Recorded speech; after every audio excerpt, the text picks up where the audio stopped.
మీ అందరికీ తెలుసు కదా! నేను సప్తశనివారం వ్రతం చేస్తున్నానని. ఈ వారమైతే ఐదో వారం కంప్లీట్ చేసుకున్నాను. ఎప్పట్లానే చక్కగా జరిగింది పూజ. నేను పూజ వీడియోస్ పోస్ట్ చేస్తున్నాను కదా! మెయిన్‌గా సప్తశనివారం వ్రతానివి. చేసినప్పుడు చాలామంది కింద కామెంట్స్ చేస్తున్నారు. మేము కూడా స్టార్ట్ చేసామక్క. మాది మొదటి వారం జరిగిందని.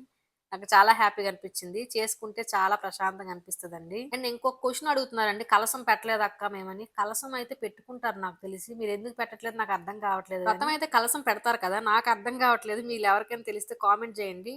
నాకు నలుగురు, ఐదుగురు కామెంట్ చేశారు. "అక్క కలసం పెట్టలేదు. నెక్స్ట్ వీక్ నుంచి పెట్టుకోవచ్చని" అడుగుతున్నారు. మీరైతే దయచేసి పంతులు గారిని కనుక్కోండి. ఎందుకంటే ఇవి కొంచెం నియమాలు కూడా ఉంటాయి కాబట్టి జాగ్రత్తగా చూసుకోవాలి. అంటే నేను అర్థమయ్యేటట్టుగా చెప్తాను. ఏంటంటే కలసం కదపమంటారు కదా! కలసం కదిపామంటే ఉద్యాపన చెప్పినట్టు అర్థం. మా సైడ్ అయితే ఇలాగే అంటారండి. మరి మీ సైడ్ ఏమంటారో నాకు తెలీదు. కలసం కదిపితే మనం ఉద్యాపన చెప్పినట్టు అని అంటారు. కలసాన్ని కూడా మనం స్వామివారి రూపంగా గుర్తిస్తాం కాబట్టి కలసం కదిపితే స్వామికి ఉద్యాపన చెప్పినట్టు కూడా చెప్తారు. సో, కలసం అనేది పెడితే మంచిదనుకుంటున్నాను నేను. పంతులు గారినైతే కనుక్కోండి. ఎందుకంటే ఇది నాకు సరిగ్గా తెలీదు. నేనైతే కలసం పెట్టుకుంటాను.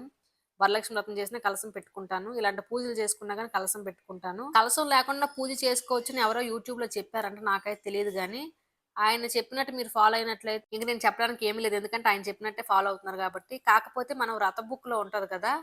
వ్రతం చేసుకునేటప్పుడు గూడా బుక్‌లో గూడా కలసం గురించి గూడా క్లారిటీగా చెప్తారండి. కలసం మనం ఎలా పెట్టుకోవాలి?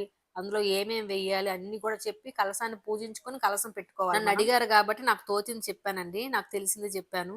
వీళ్ళెవరికైనా సరే తెలిస్తే కామెంట్ జేయండి. నలుగురు తెలుసుకుంటారు గదా! అండ్ ఇంకోటేంటంటే దీపాలు పగుళ్ళొస్తున్నాయక్క ప్రమిదలని చెప్పారు. అది లాస్ట్ వీక్ చెప్పారండి.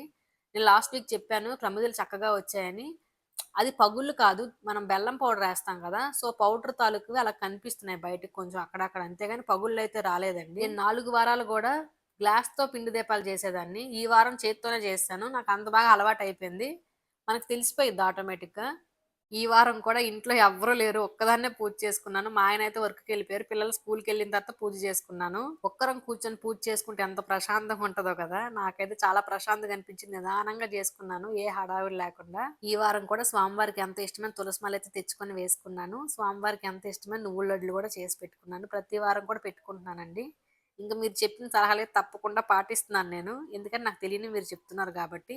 అండ్ నాకు తెలిసినవి గూడా మీరు కామెంట్స్‌లో అడుగుతున్నారు గాబట్టి నేను చెప్పేస్తున్నాను. ఎందుకంటే నాకు కూడా కొన్ని కొన్ని విషయాలు తెలుస్తున్నాయి గాబట్టి చేస్తూ ఉంటే మనకే అర్థమైపోయిద్ది. ఈ వారం అయితే మా ఇంట్లో పూజ అయితే ఇంత చక్కగా చేసుకున్నాను. మీ అందరిపై స్వామివారి ఆశీస్సులు ఉండాలని మనస్ఫూర్తిగా కోరుకుంటున్నాను. ఓం నమో వెంకటేశాయ.